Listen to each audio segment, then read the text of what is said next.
So hello everyone, Swami Vivekananda care chemistry classes में आप सभी का स्वागत है। तो चलिएगा भाई, अब जो हमारा लेक्चर है वो किस टॉपिक पे है भाई? हमारा relative configuration of D and L configuration, ठीक है। और एक चीज़ बता देता हूँ भाई, अब ये जो बैच है ये थोड़ा लंबा चलेगा, ठीक है ना। मैं बता देता हूँ क्योंकि हमने 2 लेक्चर ही अपलोड किए हैं सुबह, ठीक है। तो मैं इस लेक्चर को सोच रहा हूँ, इस बैच को थोड़ा सा रात तक चलने दे, ठीक है ना। जल्द मतलब आज मैं सोच रहा हूँ 8-10 वीडियो 8 to 10 वीडियो तक हम कंप्लीट कर दें आज, ठीक है ना। तो लॉन्ग चलेगा ये बैच, ठीक है। तो देखिएगा, D and L configuration, relative configuration find out करना। तो मैं पिछले लेक्चर में आपको बता चुका हूँ डी एंड एल कॉन्फ़िगरेशन के बारे में, लेकिन अब मैं आपको क्या बता रहा था? मैं बता रहा था जितने भी हमारे पास ग्लूकोज है ना, जितने भी हमारे पास ग्लूकोज मॉलिक्यूल है, वो नेचुरली हमें जो पाए जाते हैं नेचर में, वो हमें डी ग्लूकोज की फॉर्म में पाए जाते हैं। डी ग्लूकोज, क्या बोल रहा हूँ, नेचुरली जितने भी ग्लूकोज है वो डी फॉर्म में पाए जाते हैं, ठीक है। किस फॉर्म में? डी फॉर्म में। नेचुरली जितने भी ग्लूकोज है भाई वो डी फॉर्म में पाए जाते हैं, याद रखिएगा। जैसे कि हमारा जो क्या है भाई, ग्लिसर एल्डिहाइड, क्या है भाई, ग्लिसर एल्डिहाइड है, ठीक है, CH2OH। ये क्या है भाई? D glyceraldehyde, glyceraldehyde, D glyceraldehyde. और क्या भाई? और क्या हमारा डी ग्लूकोज, और क्या भी डी ग्लूकोज, जैसे कि क्या, डी ग्लूकोज, ठीक है, डी ग्लूकोज। ये भी हमारा नेचर में जो किस फॉर्म में पाया जाता है भाई? डी फॉर्म में पाया जाता है। आप नोट डाउन कर लीजिए इनको, ये किस फॉर्म में पाया जाता है भाई? हमें डी फॉर्म में पाया जाता है, ठीक है ना। ये क्या भी? डी ग्लूकोज है, ठीक है, डी ग्लूकोज, ठीक है। उसके बाद जो मैनोज होता है, मैनोज क्या होता है भाई? जो मैनोज होता है वो भी डी फॉर्म में हमें नेचर में मिलता है, ठीक है ना। मैनोज जो होता है वो भी हमें डी फॉर्म में मिलता है, ठीक है ना। लिख लीजिए इन सभी पॉइंट को, आप इन सभी पॉइंट को नोट डाउन कर लीजिए।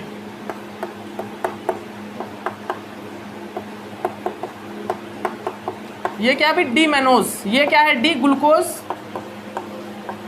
ठीक है। ये क्या है? डी मैनोज,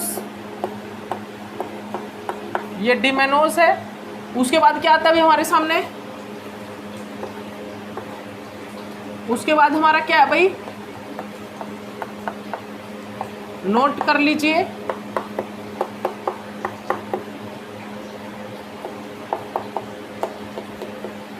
क्या है भाई? ये हमारा डी राइबोज। ये हमारा क्या है भाई? D ribose. ये हमारा क्या है? डी राइबोज, ठीक है, डी राइबोज है, ठीक है। तो ये लिख लीजिए, जितने भी नेचुरली जितने भी ग्लूकोज है वो हमें किस फॉर्म में पाए जाते हैं भाई? वो हमें मिलते हैं नेचुरल में डी फॉर्म में, ठीक है, डी फॉर्म में मिलते हैं।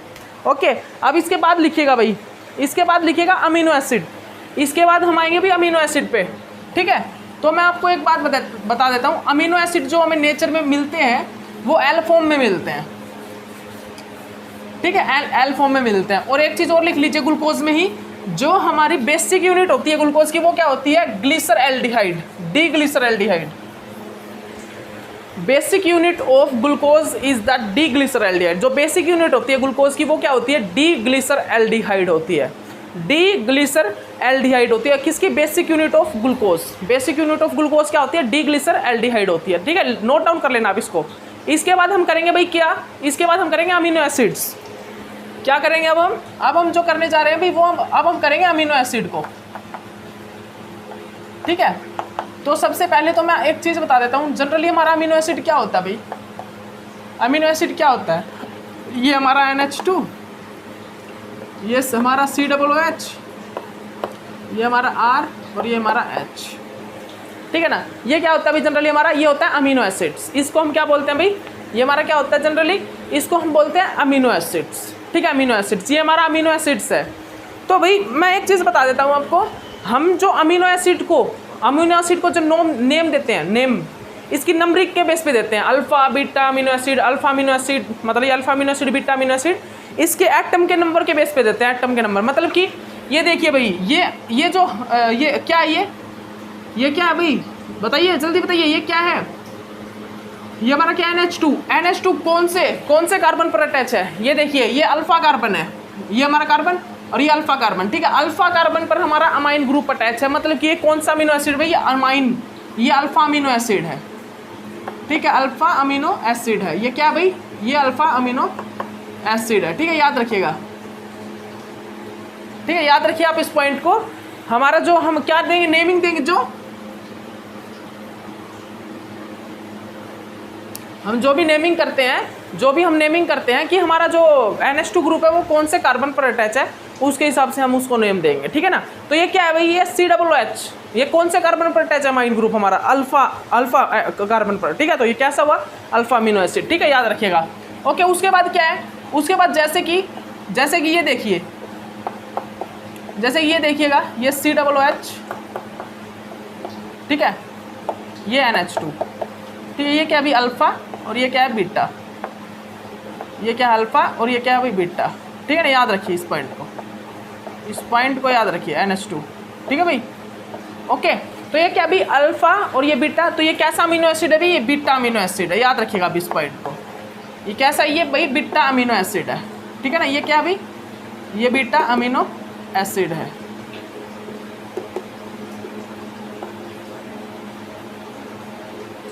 ये क्या अभी, ये हमारा बीटा अमीनो एसिड है, ठीक है ना, alpha and beta amino acids, ठीक है, alpha and beta amino acid,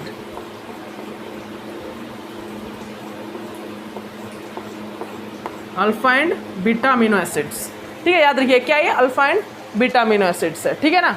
okay, इस पॉइंट को आप अच्छे से याद कर लेना। इसके बाद हम क्या देखते हैं, basic unit of amino acids. Amino acid की जो बेसिक यूनिट होती है, जो नेचर में मिलती है भाई हमें, ठीक है, आप नोट डाउन कर लीजिए इस पॉइंट को। जो अमीनो एसिड की जो बेसिक यूनिट होती है वो क्या होती है भाई, अमीनो एसिड की जो बेसिक यूनिट जो हमें नेचर में मिलती है, तो उसको लिख लीजिए आप L सीरीन। सीरीन होती है जो बेसिक यूनिट हमें जो नेचर में मिलती है, ठीक है, वो क्या होती है भाई, सीरीन, ठीक है, ये लिख लीजिए NH2 COOH, ठीक है, और ये क्या है भाई CH3 और ये क्या है H, ठीक है, ये क्या है भाई सीरीन, ठीक है। सीरीन क्या है, सीरीन हमारी बेसिक यूनिट है, जो हमें अमीनो एसिड की बेसिक यूनिट है, जो हमें पाई जाती है, ठीक है ना। और ये कौन सी होती है, L सीरीन होती है, L सीरीन, ठीक है, L सीरीन। जैसे कि मैंने आपको ग्लूकोज में बताया, ग्लूकोज की बेसिक यूनिट डिग्लिसरॉल्डिहाइड होती है, उसी प्रकार अमीनो एसिड की एक बेसिक यूनिट होती है, वो कौन सी होती है, बेसिक यूनिट मतलब कि जहाँ से हमारे अमीनो एसिड बनते हैं, ठीक है ना, वो कौन सी होती है, वो होती है L सीरीन। कौन सी होती है, L सीरीन होती है, ठीक है ना, याद रखिएगा L सीरीन। अब भाई इसको हम L सीरीन, आखिरकार ये क्या भाई, ये L सीरीन, एक मिनट रुकिएगा, भाई, इसको आप CH2OH कर लीजिए, CH2OH, L सीरीन, ठीक है ना, L सीरीन कर लीजिएगा, ठीक है ना। क्या करना है आपको, L सीरीन CH2OH, तो ये क्या भाई, ये L सीरीन है, ठीक है ना, याद रखिएगा। ये क्या है भाई, ये हमारा L सीरीन है, जो बेसिक यूनिट होती है अमीनो एसिड की, ठीक है ना। अब इसको L सीरीन मैंने बता तो दिया, L सीरीन होता है, ये तो सीरीन है, लेकिन L सीरीन कैसे बनेगा, ये तो सीरीन है ओनली, इसको L सीरीन कैसे बनाए, L सीरीन का मतलब आप समझ गए होगे। आपको कैसे बनाना है, आपको जो हमारा D and L relative configuration होती है, वो ओनली किस में हम चेक कर सकते हैं, वो हम ओनली फिशर रिप्रेजेंटेशन में चेक कर सकते हैं, फिशर रिप्रेजेंटेशन में, ठीक है, D एंड L कॉन्फ़िगरेशन।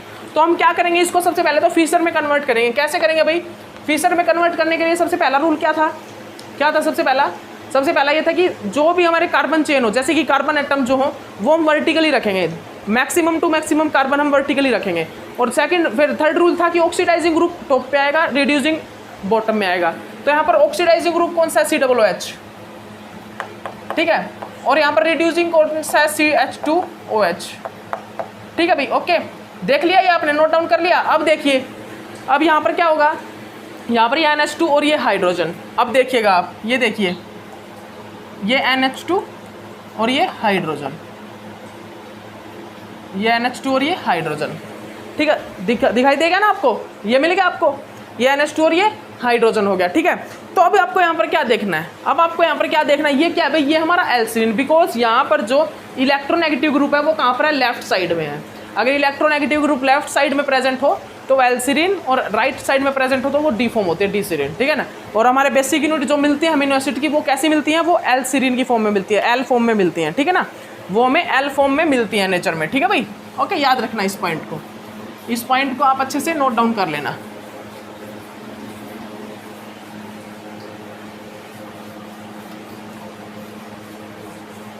ठीक है भाई। अब देखिएगा अब हमारा एग्जाम्पल क्या भाई, अब देखिएगा ये क्या है, कुछ नहीं, एक एग्जाम्पल दिया हुआ है। मान लीजिए आपके सामने ये एग्जाम्पल है भाई, देख लीजिएगा, ध्यान से देखिएगा इसको जो मैं करवा रहा हूँ आपको। ये देखिए ये अमीनो एसिड ही है एक प्रकार से, ये हमारे पास क्या है, ये अमीनो एसिड है। ये क्या है भाई, ये हमारे पास क्या है, ये हमारे पास एक अमीनो एसिड है, ठीक है ना, ठीक है। और ये क्या है भाई,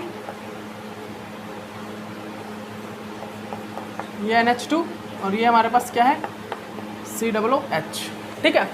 अब इसमें मैं क्या करूँगा, भाई, इसमें हम क्या करेंगे भाई, जल्दी बताइए, इसमें हम क्या करेंगे। इसको अब मुझे भाई फिशर रिप्रेजेंटेशन में कन्वर्ट करना है और इसको अमीनो एसिड में कन्वर्ट करना है, वो भी एल फॉर्म में, एल अमीनो एसिड में। तो क्या करूँगा मैं, भाई, आप सभी को पता है जो ऑक्सीडाइजिंग ग्रुप है वो टॉप ऑफ द एटम आता है, टॉप पे आता है। सो सबसे पहले मैं क्या करूँगा भाई, इसको टॉप पे लाने के लिए सबसे पहले तो मैं इसको रोटेट करूँगा। क्या करूँगा, इसको मैं रोटेट करूँगा। रोटेट कर लीजिए, इसको किस प्रकार में रोटेट कर सकता हूँ, कैविटी किस तरफ मैं फॉर्म कर सकता हूँ यहाँ पर, बताइए, जल्दी बताइएगा मेरे को, जल्दी आप ये एक चीज़ बताइए, इसमें मैं कैविटी कहाँ पर फॉर्म कर सकता हूँ। कैविटी देखिए, एक तो कैविटी बन सकती है इस तरफ, एक कैविटी बन सकती है मेरी इस तरफ, ठीक है ना। ये देखिए मैंने ऐसे रोटेट किया तो ये NH2 और ये COOH, ठीक है, ये यहाँ पर COOH और यहाँ पर NH2, ठीक है, ओके। ये देखिएगा ये कैविटी इस साइड बनी है, ठीक है, ये अबोव द प्लेन CH3, ये बिलो द प्लेन हाइड्रोजन, ये अबोव द प्लेन CH3 और ये बिलो द प्लेन हाइड्रोजन, ठीक है, ओके। ये है हमारे पास, याद रखिएगा।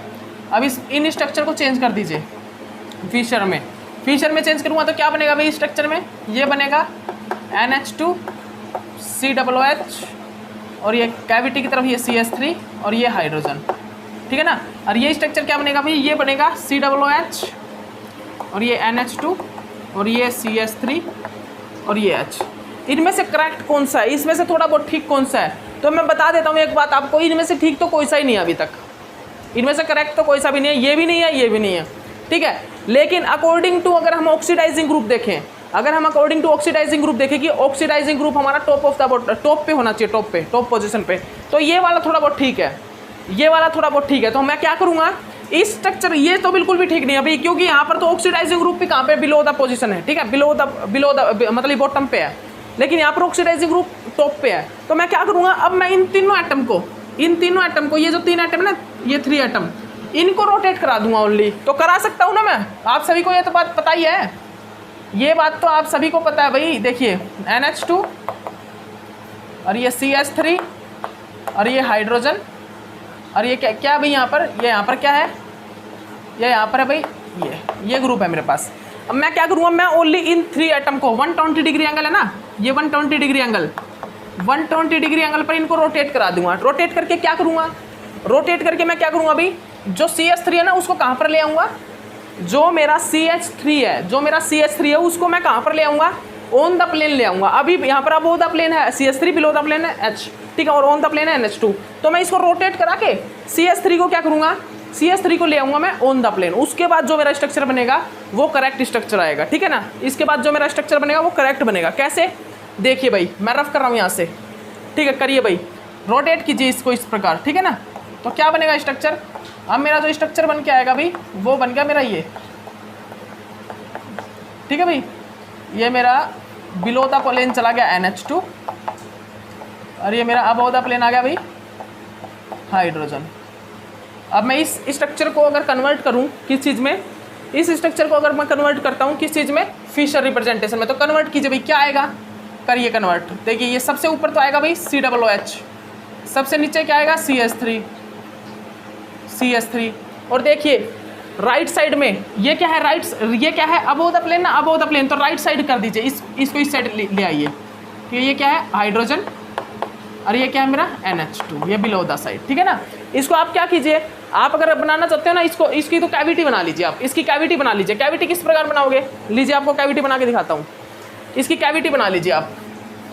इसमें आपको कुछ नहीं करना, इस वाले स्ट्रक्चर में कैविटी बना लीजिए। मान लीजिए मैंने ये कैविटी बना ली, ये COOH, ये मेरा CH3, ठीक है, और ये मेरा अबोव द प्लेन हाइड्रोजन, और ये मेरा बिलो द प्लेन NH2, ठीक है।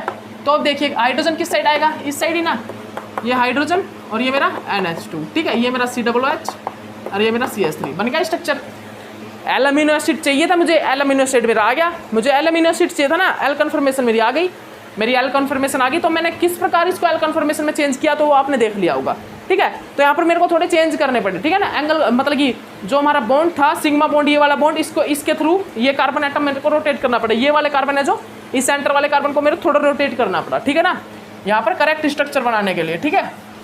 ओके, तो भाई आपको ये भी आ गया होगा, ठीक है। तो आपको अमीनो एसिड भी आ गया होगा भाई। अमीनो एसिड क्या है, इसकी जो बेसिक फॉर्म होती है, बेसिक यूनिट होती है, वो कौन सी होती है, एल सीरीन होती है, ठीक है, याद रखिएगा। तो लिख लीजिए आप लिख लीजिए, इस पॉइंट को नोट डाउन कर लीजिए, इस पॉइंट को आप अच्छे से नोट डाउन कर लीजिए। क्या है वही point, basic unit of glucose कौन सी होती है, D glyceraldehyde, and basic unit of amino acid क्या होती है भाई, L serine. Basic unit of glucose क्या होती है, D glyceraldehyde, basic unit of amino acid क्या होती है, एल सीरीन होती है, ठीक है। इसको नोट डाउन कर लीजिए। उसके बाद एक स्ट्रक्चर है हमारा, ये बताइए मेरे को किससे मिलके बना भाई,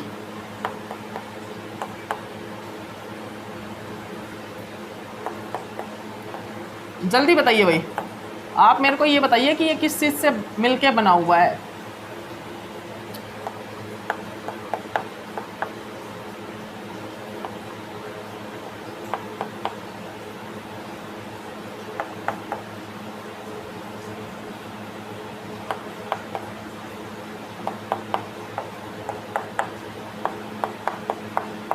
जल्दी बताइए भाई, ये वाला स्ट्रक्चर किस पॉइंट से, किस चीज़ से मिलके बना हुआ है।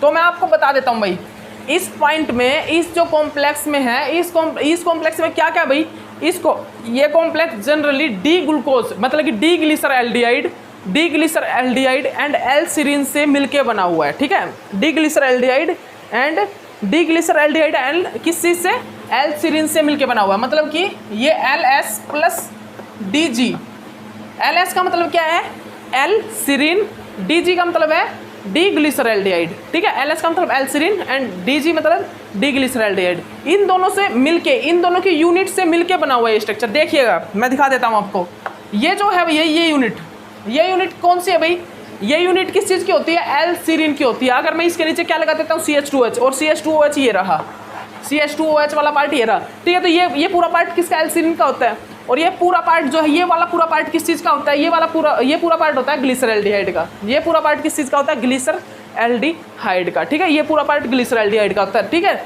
याद रखिएगा आप इस चीज़ को। और एक चीज़ रुकिएगा, यहाँ पर जो ऑक्सीडाइजिंग ग्रुप है वो लगा लीजिए आप, क्या, CHO, ठीक है, CHO। यहाँ पर जो ऑक्सीडाइजिंग ग्रुप है वो CHO यूज़ करिए, ठीक है ना, CHO, ठीक है, याद रखिएगा। तो यहाँ पर ये जो ग्रुप है, मतलब कि ये जो कॉम्प्लेक्स कंपाउंड है, किस चीज़ से मिलकर बना हुआ है, डिग्लिसरैल्डिहाइड और एल सीरीन से मिलके, इन दोनों यूनिट से मिलके ये कंपाउंड बना है। ऊपर वाला एल सीरीन, नीचे वाला हमारा डिग्लिसरैल्डिहाइड, ठीक है ना, ठीक है। ये यूनिट है, ये एक प्रकार से एक पार्ट है, डिग्लिसरैल्डिहाइड और जो क्या था, एल सीरीन, उनका पार्ट है, यहाँ पर यूज़ हुआ है। देखिए ये जो पार्ट है, ये किस चीज़ का है, एल सीरीन का, और ये CH2OH, और ये राइट साइड में क्या है, OH, और ये CHO, ये किसका पार्ट होता है, ये डिग्लिसरैल्डिहाइड का, ठीक है ना। तो हम बोल सकते हैं कि इस कॉम्प्लेक्स में कौन कौन सी यूनिट है भाई, इस कॉम्प्लेक्स में हमारे 2 यूनिट्स हैं, कौन कौन सी, डिग्लिसरैल्डिहाइड और एल सीरीन, ठीक है ना। लिख लीजिएगा इस पॉइंट को, ओके। उसके बाद क्या भाई, उसके बाद हमारे पास यही स्ट्रक्चर है एक, ठीक है, इसी टाइप का एक स्ट्रक्चर है, वो देख लीजिए। इसी टाइप का हमारे पास एक स्ट्रक्चर है, वो और देख लीजिए आप। तो वो क्या बता रहा हूँ भाई मैं आपको, देखिएगा, ये देखिएगा उस स्ट्रक्चर में क्या है भाई।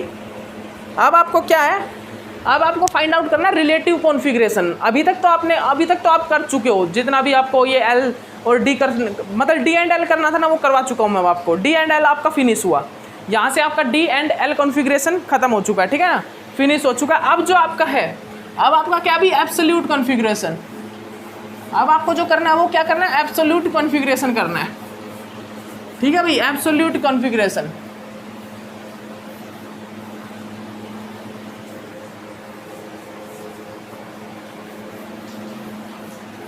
ठीक है भाई, एब्सोल्यूट कॉन्फ़िगरेशन में क्या होता है ये देख लीजिए, ठीक है भाई। तो आइए हम एब्सोल्यूट कॉन्फ़िगरेशन के बारे में कुछ एक बात डिस्कस करते हैं, एब्सोल्यूट कॉन्फ़िगरेशन के बारे में। ठीक है, यही देखिए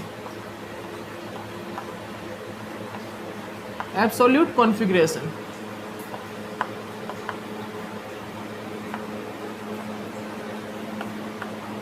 एब्सोल्यूट कॉन्फ़िगरेशन, तो भाई देखिएगा आप, अब हमको ये जो एब्सोल्यूट कॉन्फ़िगरेशन है इसमें क्या चेक करना है भाई, बताइए जल्दी देखिएगा। तो मैं बता देता हूँ आपको, एब्सोल्यूट कॉन्फ़िगरेशन में हम चेक करते हैं R and S configuration. R and S configuration को हम चेक करते हैं यहाँ पर। तो एक कंपाउंड है हमारे सामने, ये देखिएगा, ये क्या है भाई, ये OH, ये H, ये H, ये OH, ये OH, ये OH, ये H, ये H, ये क्या भाई CH2 OH, और ये क्या भाई CHO। इसको आप इस टाइप से लिखिए, ठीक है, ये है। अब आपको यहाँ पर क्या करना है, ये देखिए, ये क्या है 1 2 3, ये 3 और ये 4 और ये 5 और ये 6। तो आपको क्या करना है भाई, आपको यहाँ पर 2 3 4 5, यहाँ पर आपको इन पांचों की 5 कार्बन जो है ना यहाँ पर, मतलब कि ये 2 3 4 5, इन चारों कार्बन की कॉन्फ़िगरेशन निकालने हैं। कौन सी, रिलेटिव कॉन्फ़िगरेशन। तो निकालिए भाई, फाइंड आउट कीजिए किस किस की, 2 की, 3 की, 4 की एंड 5 की। तो देखिए मैंने आपको एक बात बताया था, क्या बताई थी मैंने आपको, अगर मेरे हाइड्रोजन कहाँ पे होंगे, हॉरिजॉन्टल प्लेन में प्रेजेंट होंगे, हॉरिजॉन्टल। जनरली मैंने आपको एक बात बताई ना, टेट्राहेड्रल मैंने स्ट्रक्चर कराया था, इस स्ट्रक्चर को मैं अगर कन्वर्ट करूँ बैच डैश में तो क्या होगा, ये होगा ये स्ट्रक्चर, ठीक है ना। तो मान लीजिए मैं इस स्ट्रक्चर को कन्वर्ट करना चाहूँ, तो मेरा जो वर्टिकल प्लेन वाली लाइन है ना वो तो होगी बिलो द प्लेन, और जो मेरी हॉरिजॉन्टल वाली लाइन है वो होगी अबव द प्लेन। तो मैंने आपको एक बात बताई थी, अगर मेरा फोर्थ प्रायोरिटी वाला ग्रुप अगर अबव द प्लेन आए तो मैं क्या करूँगा, मैं आर को एस में कन्वर्ट कर दूंगा, एस को आर में कन्वर्ट कर दूंगा, ठीक है। ये मैंने आपको बताया था, ठीक है ना, ये चीज़ मैंने आपको बता दी थी, ठीक है। तो यहाँ पे देखिए भाई, यहाँ पे तो सभी के सभी हाइड्रोजन पता है कहाँ पे, अभी अबव द प्लेन है, हॉरिजॉन्टल प्लेन में। मतलब कि हॉरिजॉन्टल प्लेन में होने का मीन्स यही है कि सभी के सभी हाइड्रोजन अबव द प्लेन ही है, और सभी हाइड्रोजन अगर अबव द प्लेन होंगे तो यहाँ पर भाई सीधी सी बात है, रिलेटिव कॉन्फ़िगरेशन तो चेंज होगा। रिलेटिव कॉन्फ़िगरेशन आर से एस एंड एस से आर कन्वर्ट होना है, ठीक है ना। तो आइए भाई हम फाइंड आउट करते हैं। तो यहाँ पे देखिए, कार्बन के साथ डायरेक्टली सबसे हाई एटॉमिक नंबर वाला ग्रुप कौन सा है, ऑक्सीजन, ठीक है। तो पहली प्रायोरिटी दूंगा मैं इसको, ठीक है। उसके बाद देखिए भाई, उसके बाद इसको प्रायोरिटी दूंगा या इसको दूंगा, देखिए बताइए। तो इस कार्बन के साथ तो कनेक्ट है सिंगल ऑक्सीजन कनेक्ट है ना, और इस कार्बन के साथ डायरेक्ट कनेक्ट है डबल ऑक्सीजन, क्योंकि सी डबल बॉन्ड ओ को मैं क्या लिखता हूँ, सी डबल बॉन्ड ओ को मैं लिखता हूँ ये, ठीक है ना, ये लिखता हूँ जनरली, ठीक है ना। तो यहाँ पर तो 2 ऑक्सीजन कनेक्ट है डायरेक्ट, ठीक है, और यहाँ पर क्या है, डायरेक्ट 1 ऑक्सीजन कनेक्ट है। तो मैं प्रायोरिटी किसको दूंगा, सेकंड प्रायोरिटी दूंगा मैं इसको, ठीक है। थर्ड प्रायोरिटी दूंगा मैं इसको, फोर्थ प्रायोरिटी दूंगा मैं इसको, ठीक है। तो कैसे मूवमेंट कैसे होगी भाई, मूवमेंट होगी इस प्रकार, ठीक है, मूवमेंट इस प्रकार होगी। तो ऐसे मूवमेंट मतलब कि क्या है, एस, और एस कॉन्फ़िगरेशन चेंज हो जाएगी किसमें, आर में, बिकॉज यहाँ पर जो हाइड्रोजन है वो हॉरिजॉन्टल प्लेन में अबव द प्लेन है, ठीक है। फोर्थ प्रायोरिटी वाला ग्रुप यहाँ पर अबव द प्लेन, मतलब हॉरिजॉन्टल प्लेन है, तो यहाँ पर क्या होगा, S convert into R, S convert हो जाएगा आर में, ठीक है। अब देखिए ये वाला, इसमें देखिए भाई, थर्ड की निकालिए। तो थर्ड में पहली प्रायोरिटी किसको दूंगा भाई, मैं पहली प्रायोरिटी दूंगा मैं इसको, ठीक है। सेकंड प्रायोरिटी किसको दूंगा, इसको या इसको, देखिए भाई सेकंड प्रायोरिटी मैं इसको दूंगा, बिकॉज देखिए इस कार्बन पर 1 ऑक्सीजन कनेक्ट है, ठीक है, इस कार्बन पर भी 1 ऑक्सीजन कनेक्ट है। उसके बाद नेक्स्ट कार्बन पर आइए, इस कार्बन पर क्या कनेक्ट है भाई, इस कार्बन पर 1 ऑक्सीजन कनेक्ट है, ठीक है, 1 ऑक्सीजन कनेक्ट है, ओके। इस कार्बन पर देखिए, इस कार्बन पर हमारे पास क्या कनेक्ट है भाई, डबल ऑक्सीजन कनेक्ट है। तो मैं सेकंड प्रायोरिटी इसको दूंगा, इस वालों को, और थर्ड प्रायोरिटी दूंगा इसको, ठीक है, फोर्थ प्रायोरिटी दूंगा इसको। तो कैसे मूवमेंट करेगी, यहाँ पर मूवमेंट होगी ये, ठीक है, यहाँ पर मूवमेंट कैसे होगी, आर वाली, ठीक है ना। तो यहाँ पर जो आर है वो कन्वर्ट हो जाएगा किस चीज़ में, एस में। यहाँ पर जो आर है वो कन्वर्ट किस चीज़ में हो जाएगा, एस में कन्वर्ट हो जाएगा, ठीक है ना। उसके बाद आप आइए भाई इस वाले पॉइंट पे, इस पे आइए भाई, ठीक है भाई, इस वाले पॉइंट पे आइए। उसके बाद आप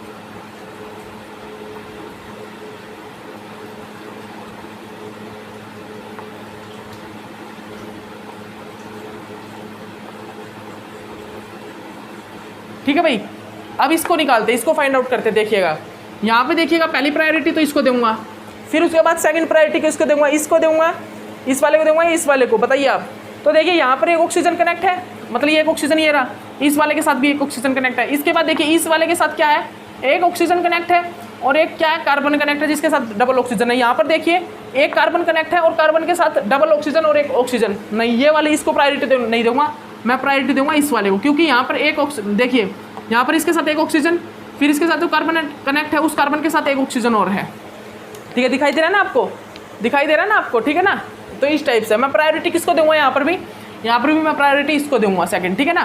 तो यहाँ पर क्या होगा भाई, ये भी ऐसे आएगा और ये भी किस चीज़ में हो जाएगा, ये भी किस में हो जाएगा, ये एस जो है कन्वर्ट होगा आर में, यहाँ पे जो एस है वो कन्वर्ट होगा आर में। ठीक है, इसके बाद यहाँ पर आइए, यहाँ पे मैं क्या करूँगा, पहली प्रायोरिटी इसको दूंगा, सेकंड प्रायोरिटी में इसको दूंगा, थर्ड प्रायोरिटी में इसको दूंगा। ठीक है, यहाँ पर मूवमेंट ऐसे होगी, मतलब कि यहाँ पर भी क्या होगा, एस कन्वर्ट होगा आर में। ठीक है, तो ये होगा मेरे कॉन्फ़िगरेशन, ये मेरी क्या होगी भाई, ये मेरी होगी कॉन्फ़िगरेशन। ठीक है ना, लिख लेना आप, इस पॉइंट को अच्छे से नोट डाउन कर लेना। ठीक है ना, तो यहाँ पर जो 2C है, जो सेकंड नंबर पे कार्बन है उसका क्या होगा, आर कॉन्फ़िगरेशन, थर्ड का क्या होगा, एस कॉन्फ़िगरेशन, फोर्थ क्या होगा, आर, और फिफ्थ क्या होगा, आर। ठीक है ना, ओके। तो ये आपको आ गया होगा, ये आपको अच्छे से आ गया होगा भाई। ठीक है, ओके, ये पॉइंट आपको बहुत अच्छे से आ गया होगा भाई। ठीक है ना, तो अब तो निकाल सकते हो एस एंड आर कॉन्फ़िगरेशन को, रिलेटिव कॉन्फ़िगरेशन को अब तो आप फाइंड आउट कर ही सकते हो।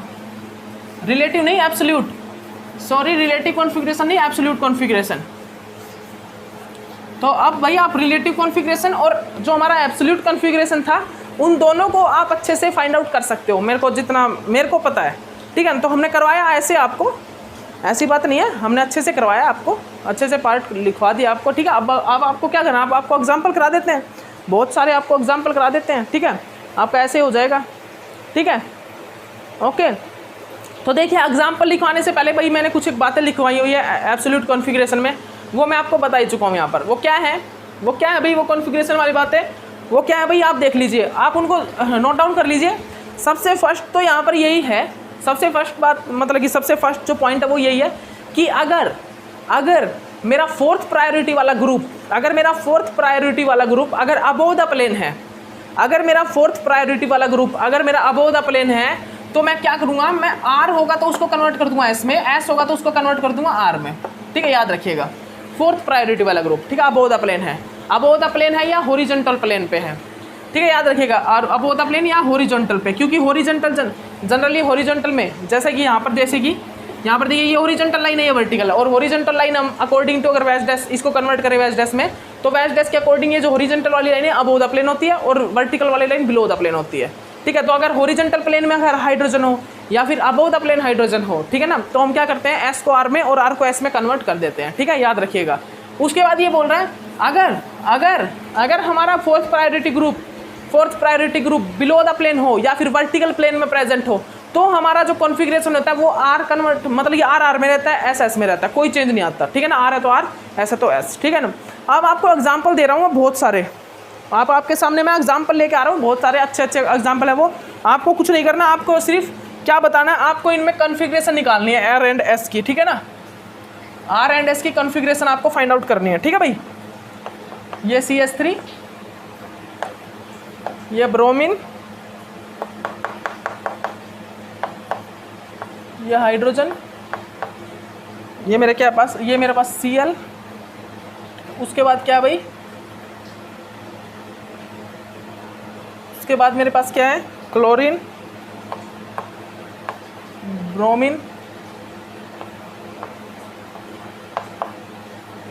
ये CH3, ये हाइड्रोजन, ये क्लोरीन। ठीक है, उसके बाद मेरा थर्ड पॉइंट क्या है भाई, थर्ड पॉइंट मेरा क्या है, ये CH3, ये NH2। आप इनको भाई आप नोट डाउन कर लीजिए और आप फाइंड आउट कीजिए, आप जल्दी से जितना हो सके इन सभी की आप कॉन्फ़िगरेशन निकालिए, एब्सोल्यूट कॉन्फ़िगरेशन। मैं आपको जो एग्जांपल दे रहा हूँ उन एग्जांपल्स की आप सभी कॉन्फ़िगरेशन जल्दी से फाइंड आउट कीजिए, ये लिख लीजिए ये सभी एग्जांपल जो भी मैंने आपको लिखवाए हैं। ठीक है, इसके बाद देखिएगा, मैं जो भी आपको एग्जांपल लिखवा रहा हूँ भाई, इनकी आप कॉन्फ़िगरेशन निकालिए। ये हाइड्रोजन,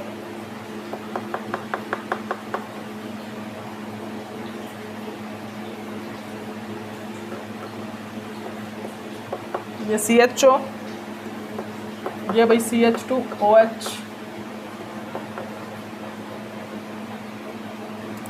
उसके बाद क्या है मेरे पास डायरेक्ट, ये फ्लोरीन, ये आयोडीन, ये क्लोरीन, ये ब्रोमीन, ठीक है ना। ओके, इनमें क्या करना है आपको, आप इनकी कॉन्फ़िगरेशन निकाल दीजिए भाई, आप इनकी कॉन्फ़िगरेशन जल्दी से फाइंड आउट करके मुझे बता दीजिए, जल्दी निकालिए भाई, टाइम नहीं है इतना ज़्यादा हमारे पास, ठीक है। ये मैंने आपको एग्जांपल दे दिए हैं। अब आपको देखिए, आपको सभी एग्जांपल पता है भाई, आपको सभी का मैक्सिमम आपको सभी पता है, ठीक है। ये आपको मैं होमवर्क दे रहा हूँ, ये आपके लिए होमवर्क है भाई, ये आपके लिए होमवर्क है। इसमें आपको प्रायोरिटी रखनी है, इसमें आपको कुछ नहीं करना, पहले तो आपको प्रायोरिटी रखनी है। प्रायोरिटी रखने के बाद आपको मूवमेंट करनी है, किस साइड रोटेट, मतलब कि जो एरो का निशान है वो ऐसे जाएगा या फिर ऐसे जाएगा, मतलब ये एंटी क्लॉक मूव करेगा या क्लॉकवाइज मूव करेगा। अगर एंटी क्लॉक कर रहा है तो क्या होगा एस, और क्लॉकवाइज करा तो आर करेगा, ठीक है ना। अब आपको ये देखना कि आर कन्वर्ट होगा एस में या एस कन्वर्ट होगा आर में। अब इसका आपको पता ही है, इसमें भी ये जो हॉरिजॉन्टल लाइन है ये अबोव द प्लेन है और वर्टिकल लाइन वाली बिलो द प्लेन है। तो अब आपको देखना है यहाँ पर हॉरिजॉन्टल लाइन में जो अबोव द प्लेन कोई फोर्थ प्रायोरिटी वाला ग्रुप आ रह गया, अगर above the plane fourth priority का ग्रुप आ रहा है तो इसको चेंज कर देना, एस को आर में, आर को एस में, ठीक है ना। तो ये आपका होमवर्क है भाई, ये आपका होमवर्क है। इसमें आपको रिलेटिव मतलब एब्सोल्यूट कॉन्फ़िगरेशन निकालना है, ये आपका होमवर्क है, इसमें आपको एब्सोल्यूट कॉन्फ़िगरेशन फाइंड आउट करना है। ओके, तो चलिए नेक्स्ट लेक्चर में मिलते हैं। Okay, bye.